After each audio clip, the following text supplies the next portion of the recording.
I decided last year that I wanted to get a blast cabinet for the shop. I had looked at the Harbor Freight cabinets many months ago and I liked them, but the biggest issue was the size. I needed a bigger cabinet. So I got the idea that if one wasn't big enough, maybe I could take two and make a larger cabinet. You can probably tell by looking that the biggest change to the original cabinets is that they're bolted back to back. There's several other mods that I've done to the cabinet, some of which are pretty popular, such as taking the top door or the top cover and turning it into a door, which I've done here, and I'm not finished bracing it. There's still many other things to do to the cabinet. This is normally sold with a plastic door on the side. I went ahead and used some metal that I had left over and filled that in on both sides. Original guns that come with it, from everything that I've seen, are not that great, so I upgraded to the Eastman guns.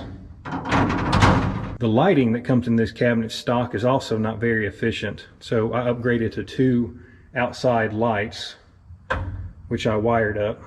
Much brighter than the original ones. You can run these things without any kind of air filter or vacuum on them, but it makes it very difficult to see. So I purchased Harbor Freight's version of their air purifier. I also had that with a 20% coupon. I believe it come to about $130. The cart's rather heavy after you get everything assembled, so I built a dolly as well. I haven't finished hooking up all the plumbing and air lines, but I went ahead and installed an air purifier and air regulator on the side. Only one door opens. There was really no need to have two. If you can't get it in one door, having two is not going to help you. I'm going to go ahead and start the video series on building the cabinet and talking about the modifications and some of the changes and mistakes that I made along the way, even though the cabinet is not quite complete. It'll be a several part series, probably 5 or 6 videos at least.